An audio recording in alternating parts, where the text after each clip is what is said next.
Good evening, America. It is 7 p.m. Thursday, July 9th, and this is Queer News Tonight, the world's first live LGBTQ daily evening news. It's time to queer up the news. In tonight's news, we'll report many headlines from and about the LGBTQ community. The Dutch are writing LGBTQ rights into their constitution. A Republican candidate brags about pulling her daughter out of college for supporting LGBTQ rights. Putin suggests a Russian brand of rainbow ice cream is gay propaganda that should be managed. Thailand makes huge leap forward on LGBTQ rights. We are going to report tonight that the Supreme Court paves the way for anti-LGBTQ discrimination at religious schools. And don't forget that Gay Town Hall, a new show featuring voices from all corners of the LGBTQ community, premieres tonight at 8 p.m. following Queer News Tonight. So good evening, America. It is 7 p.m. Thursday, July 9th, 2020. It is time to queer up the news. We are literally out of the closet and into your headlines. So many of your stories we are going to tell this evening on Queer News Tonight. Tonight on the world's first live daily queer evening news show. Tonight's news about the gay community and the news from an LGBTQ perspective.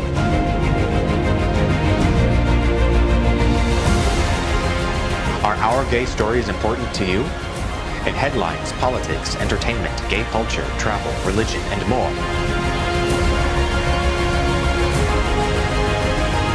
Reported by respected anchors. Out of the closet and into the headlines on Q News Tonight. Thank you for joining Queer News Tonight. We are live and unedited, so anything can happen tonight. Tonight we bring you the news of and of a perspective from the LGBTQ community.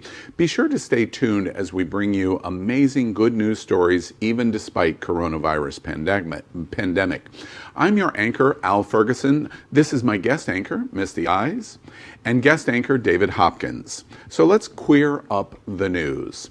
Tonight we bring you queer headlines at the top of our show. The LGBTQ community in America is diverse.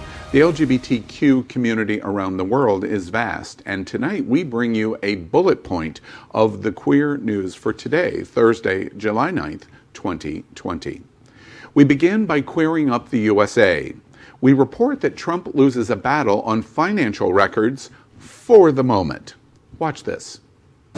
Kayla, the Supreme Court has decided in one of the two pending cases against the President of the United States and in favor of the Manhattan District Attorney Cyrus Vance, who was seeking financial documents regarding the President's business and personal financial empire. The Supreme Court just deciding within the past couple of seconds, ruling for the New York grand jury over its bid to obtain the President's financial records, including those tax records. Now, this means that at some point, the outside auditors and banks will be required to turn over those documents to the grand jury. But because of grand jury secrecy rules, the scope of that investigation may not become public anytime soon, Kayla. The grand jury will be expected to keep all of that secret.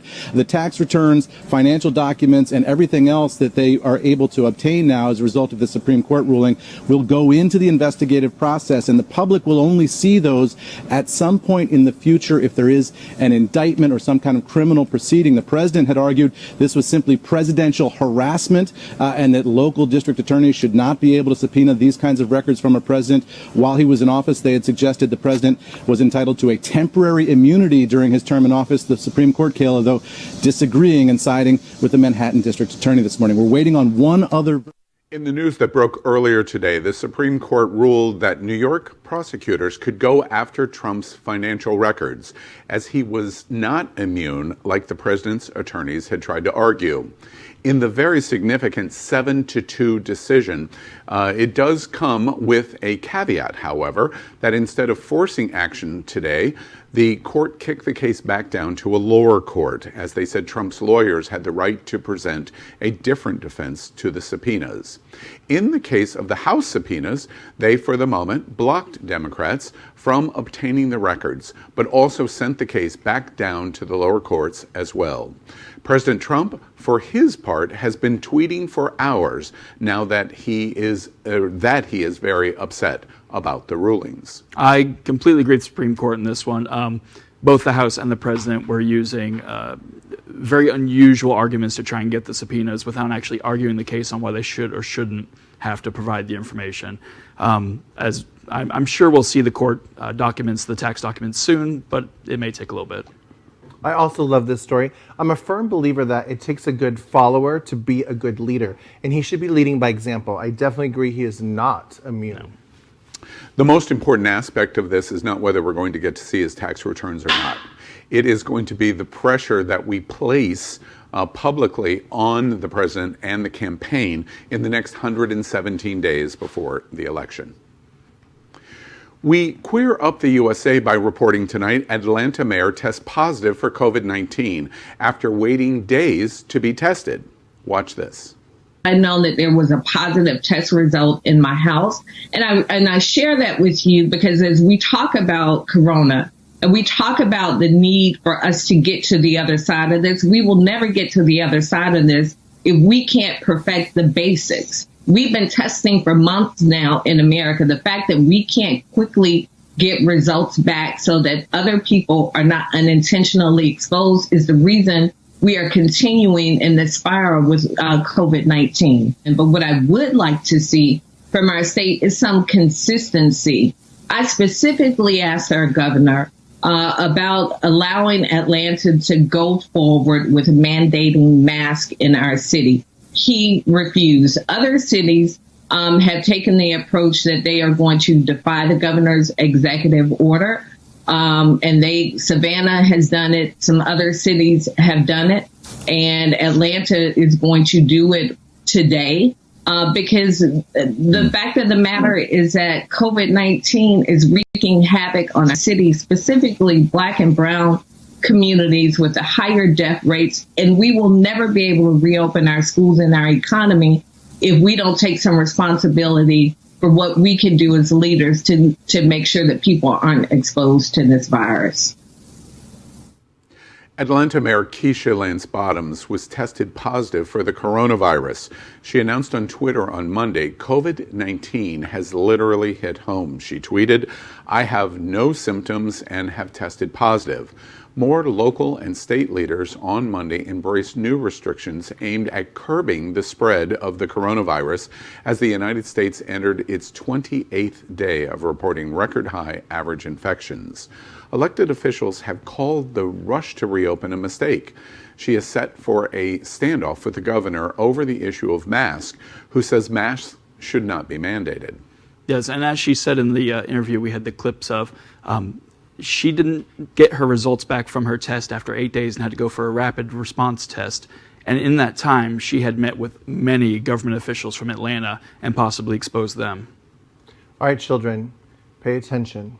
We are in the middle of a pandemic. Whether your governor says you need masks, whether your president says you need masks, whether your leaders are saying you need masks or not, it is your choice to put a mask on when you're going into public places and around people. That could get you testing positive yourself. Absolutely right. The mayor of Atlanta went on to say in this interview that we showed you that the governor of Georgia would not allow Atlanta to implement a mandatory mask order, and she is now going to violate the governor's instructions, and she should. Mm-hmm. Next week, we're up the USA. Supreme Court paves the way for anti-LGBTQ discrimination at religious schools. Watch this. Russell Moore is the president of the Ethics and Religious Liberty Commission of the Southern Baptist Convention, and he joins us now. Dr. Moore, thanks for being with us. As you well know, today was a big day at the High Court. Your initial reaction to the two cases that came down today?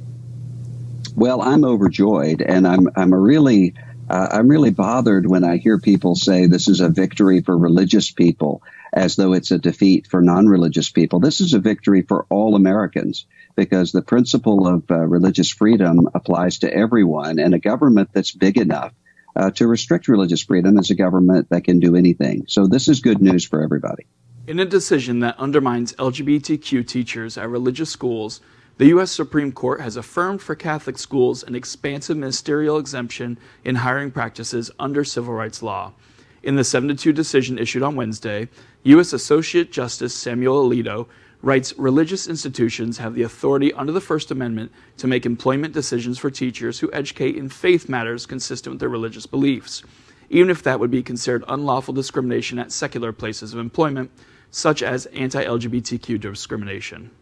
The recent LGBTQ Supreme Court passing is not an affirmative action. It's only saying that you can't fire someone because they're gay or lesbian or transgender.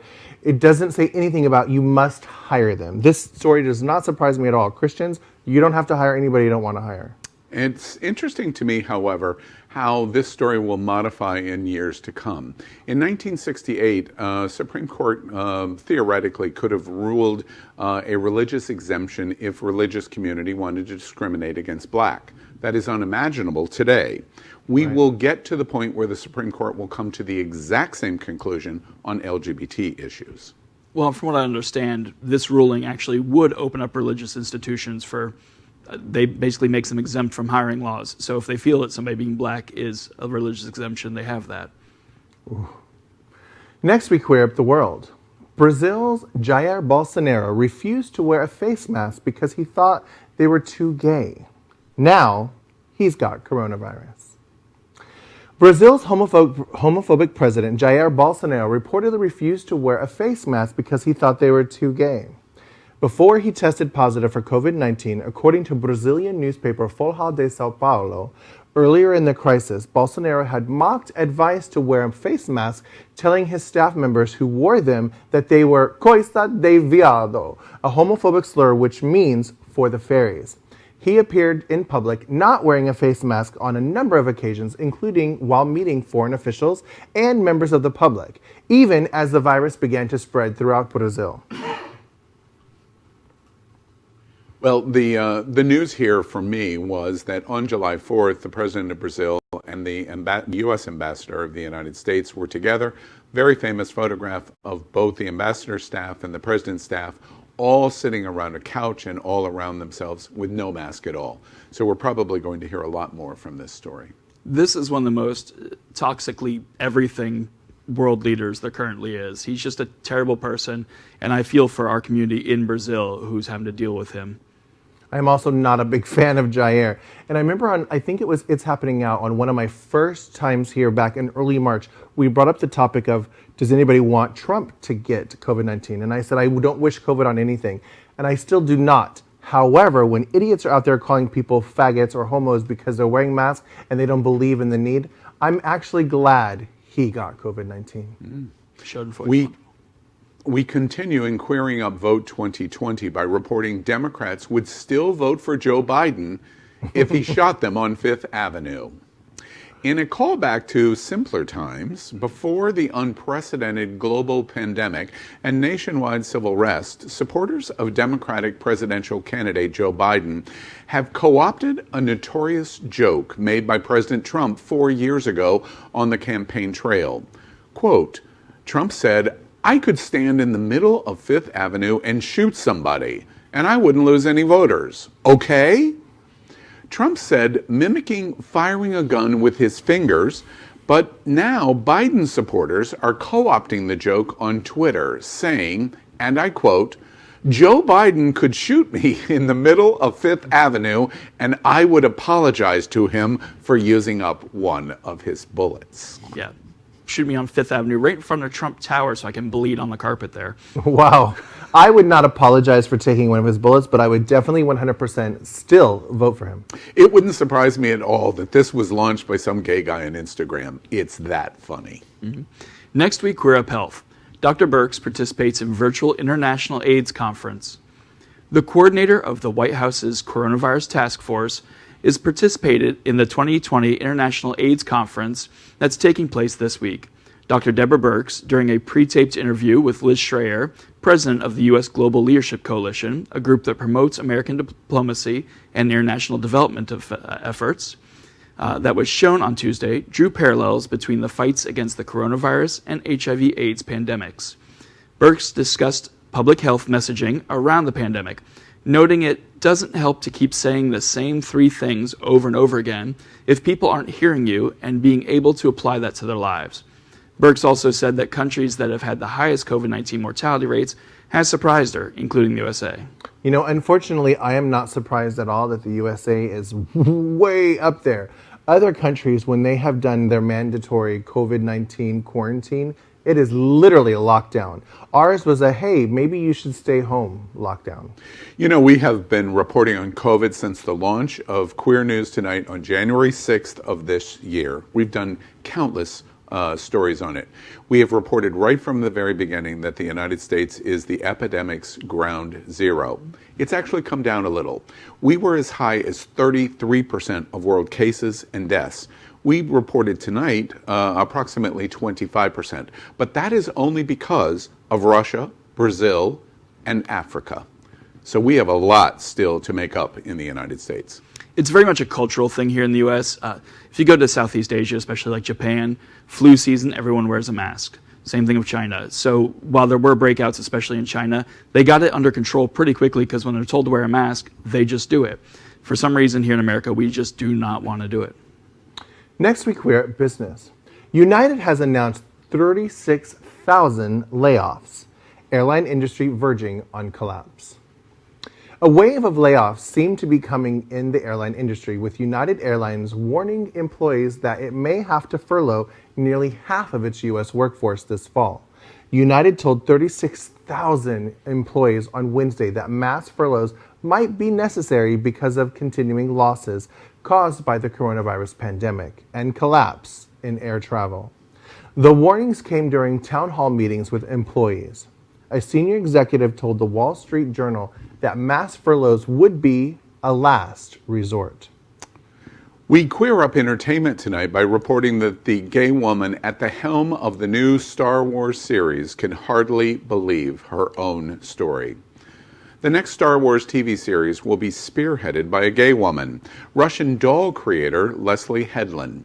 In a recent interview, Headland said she was shocked to learn that she was making history as a gay woman, taking the reins of one of the most iconic Hollywood properties.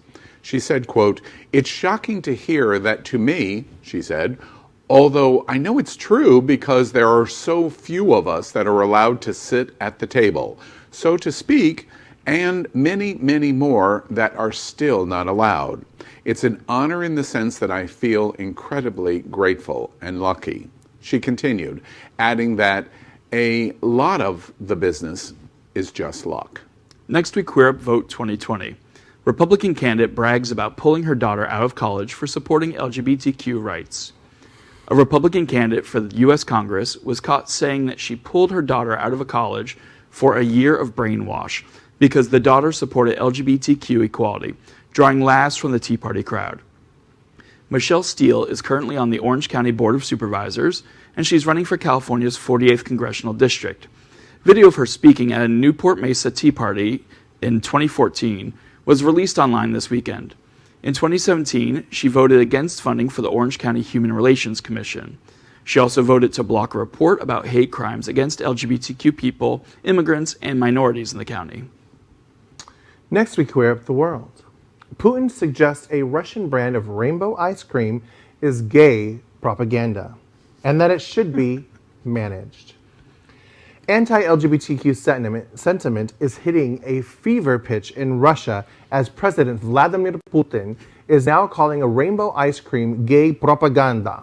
In a video conference with Putin, the leader of a Russian union of women called Yekaterina Lakova complained about a brand. Why do you guys laugh at me when I do accents? A brand of rainbow ice cream produced by the Christiana Linia. That's why. Linia. While homosexuality is legal in Russia, the country banned propaganda for non-traditional sexual relationships, a law that has been used to squash pride events, LGBTQ activism, and even LGBTQ teens speaking on social media. I've never met a KGB spy before. We queer up the world tonight by reporting the Dutch are writing LGBTQ rights into their constitution. A constitutional amendment to ban discrimination against LGBTQ people has moved forward in the Netherlands. The lower chamber of the Dutch legislature voted 124 to 26 to add sexual orientation to the list of protected categories in Article 1 of the Netherlands Constitution. Dutch law already bans discrimination on the basis of sexual orientation, but putting the civil rights measures in the Constitution will ensure that they last. Next, we queer up the world by discussing Thailand takes huge leap forward on LGBTQ rights. Thailand is set to become the first Southeast Asian country to legalize same-sex unions and allow queer couples to adopt, but will not introduce full marriage equality. Same-sex couples could have their love recognized under a new bill approved by the Thai government Wednesday. It will now go to Parliament to become law. If it's passed, the bill would make Thailand the second Asian nation to recognize same-sex unions after Taiwan in the East. Tonight we report on coronavirus facts for Thursday, July 9th, 2020. We want to catch up on all of the news surrounding COVID-19 with our segment we call Quarantine Quickies. The first story tonight is our daily reporting of coronavirus facts, very especially important to the LGBTQ community. We report on coronavirus case numbers. Based on standard acceptance of 7% of the LGBTQ community, the world's LGBTQ COVID-19 cases now stand at a staggering 859,225, while America's LGBTQ COVID-19 cases stand at 222,858. We remind you that America is ground zero of this pandemic. The USA marks only just 4.4% of the world's population, but today America is 25.9% of all of the world's cases. Next, we report on coronavirus deaths. The world's LGBTQ COVID-19 deaths stand at 38,810, while America's LGBTQ COVID-19 deaths stand at 9,466. The USA makes up 24.3% of all of the world's deaths. Quarantine Quickies. Gay in gyms, a closer examination. Watch this. Fitness industry leaders flexing their muscles, asking governors nationwide to allow them to reopen gyms. More than 60 of them signing an open letter, citing evidence, they say, proves gyms are not to blame for spikes in COVID cases. I'm no doctor, I'm a studio manager, but from what I've read, the virus is not transferred through sweat. But is it possible to work out safely in a gym? Orange Theory studio manager Chris Cromwell in Miami thinks it is. Keeping things sanitized, keeping your distance, keeping the mask on, I think that these are like leaps and bounds ahead of like what other businesses are doing. Here in Miami-Dade County, gyms were closed again Monday, then reopened by Tuesday, but with restrictions. People, when they go in the gym, they must wear their mask. They must wear their mask all the time. Not all doctors entirely convinced masks alone are foolproof. The CDC recommends gym goers follow some basic guidelines, limit activities indoors, especially group activities, use social distancing and limit physical contact, take extra precautions with shared equipment, and wear a cloth face covering. With many gay men feeling the urge to go back to the gym, not me, and get their workout on, there's a clear divide between what scientific research says is safe and how well gym goers can be expected to maintain social distancing protocols.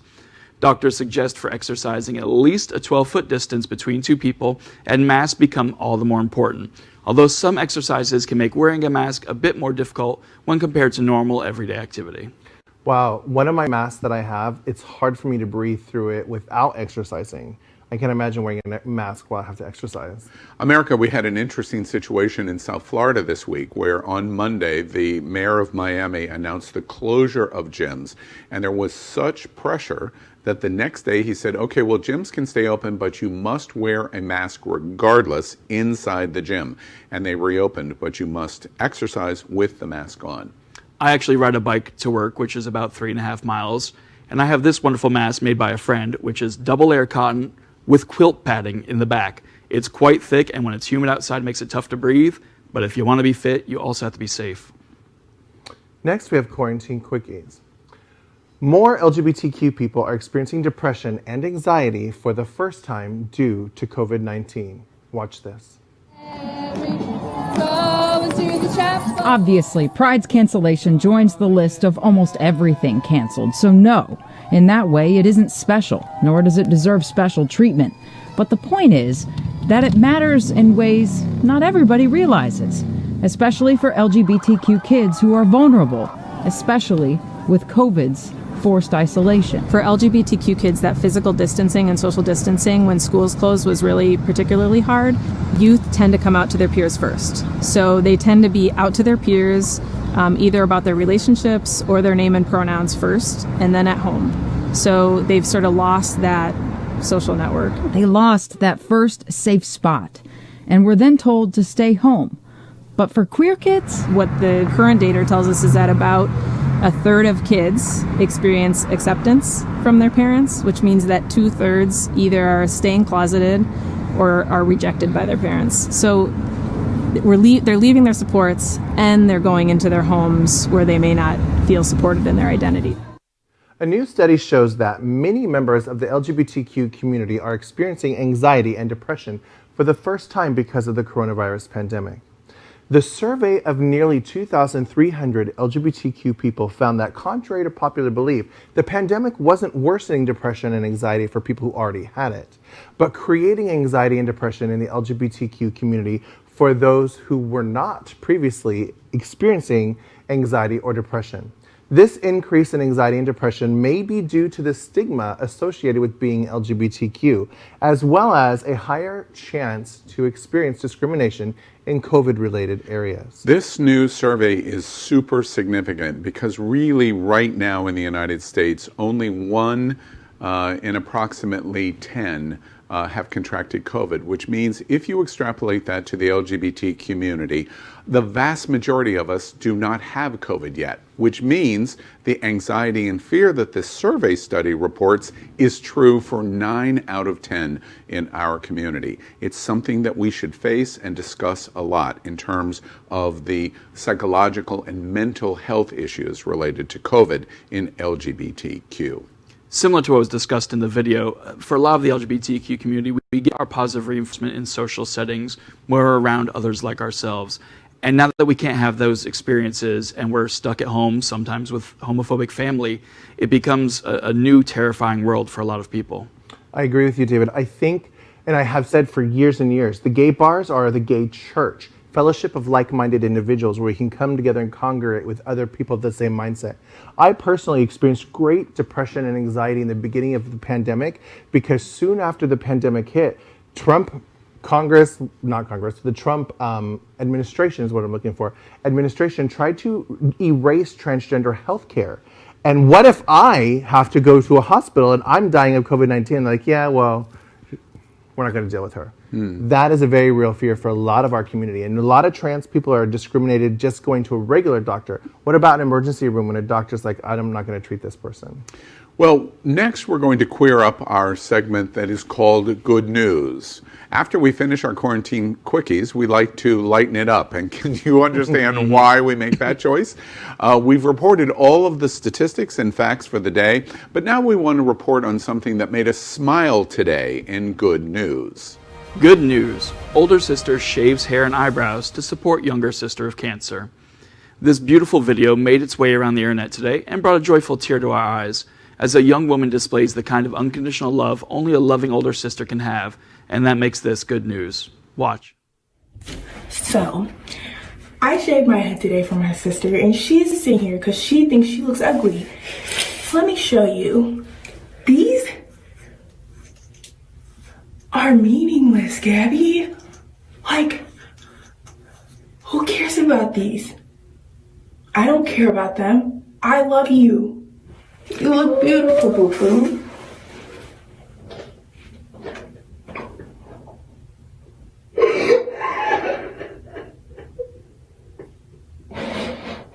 You look beautiful, boo-boo.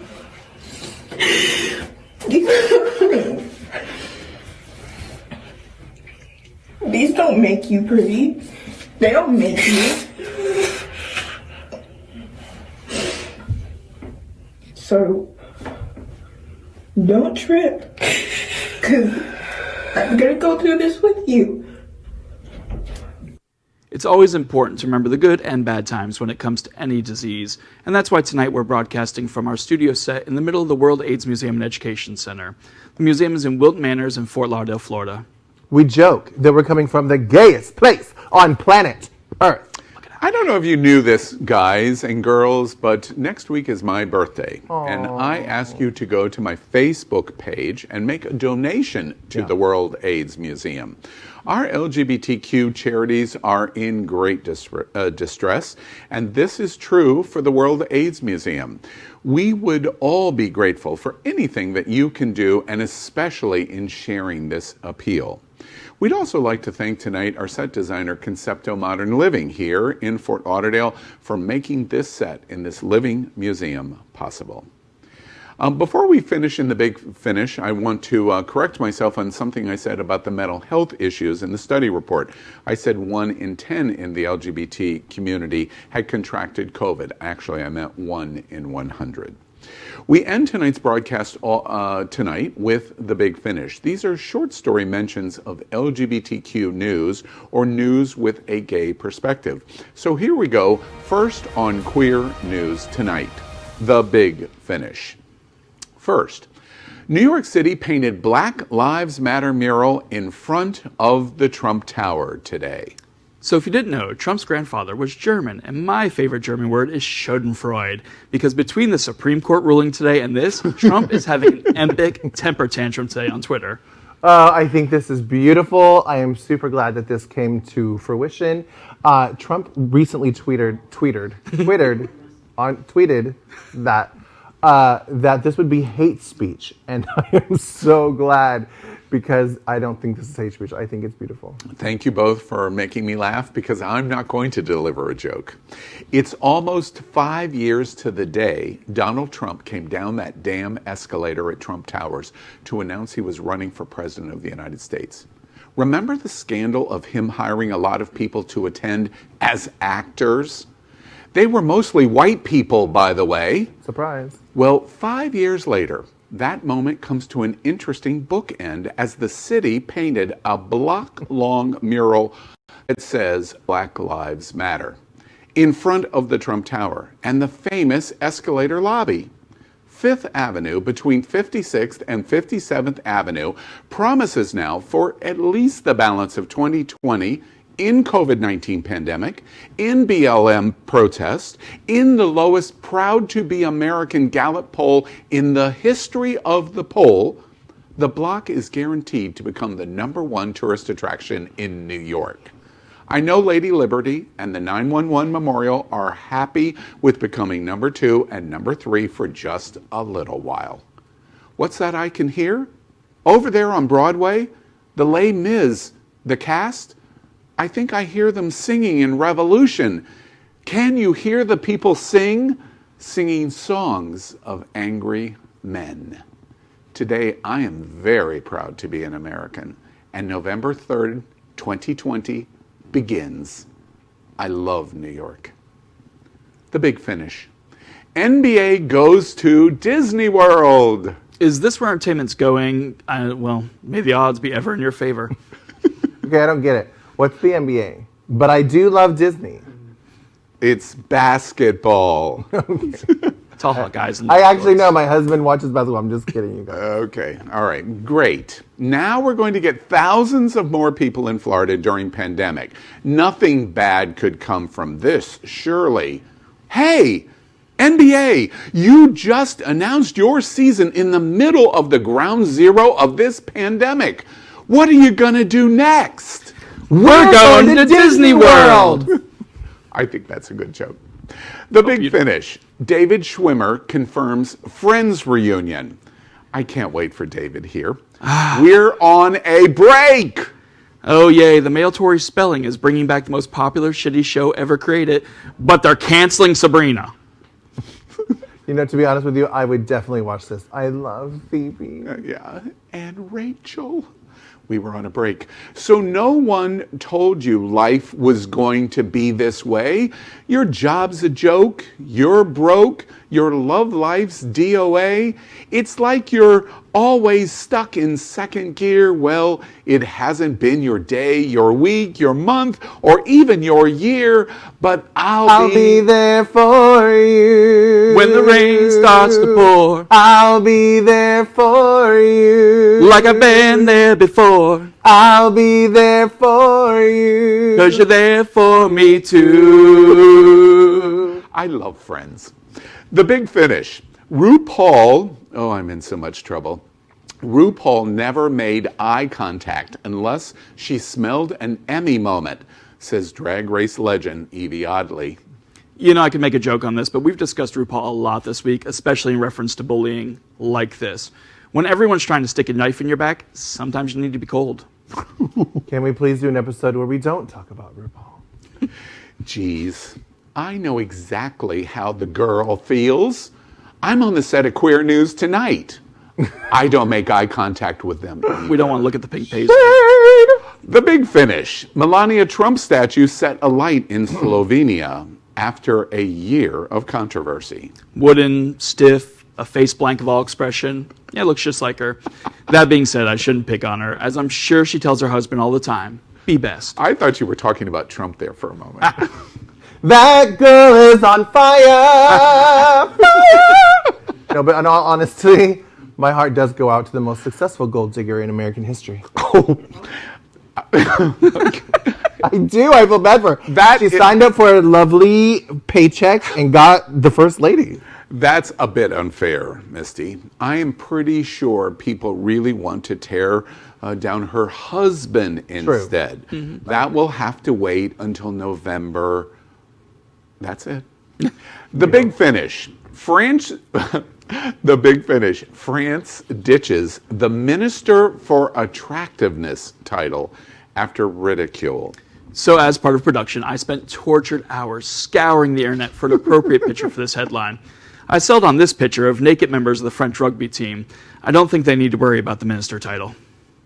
Everybody's beautiful in their own special way. Carry yourself like a queen and you will attract a king. Beauty comes from within. Whatever the mind can conceive and believe, you will achieve. Do you believe that you are body beautiful? Work that body. Body beautiful, baby. I am body beautiful. Girl, I think everyone is beautiful, and I think that is a very shady move to take the attractiveness title. He's not even ugly, you guys.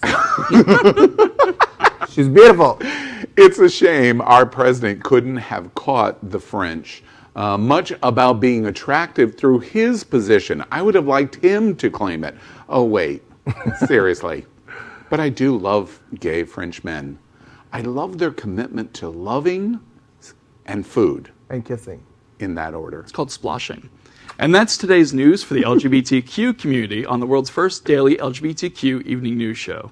Remember, if it's important to the LGBTQ community, it's important to Q News Tonight. But you must help us. Please click subscribe on YouTube and share this news. As we proved to you tonight, we are literally out of the closet and into the headlines. And this is the only source of live LGBTQ news in the entire world. Your community needs your support. You are not alone. We will get through this crisis. We are here with you. And this is Q Queer News Tonight. Thank you for joining us. I'm Al Ferguson, and on behalf of Misty Eyes and David Hopkins. Beautiful baby, work that body. We will see you daily, and we will see you tonight at Gay Town Hall, but we will see you daily at 7 p.m. Good night.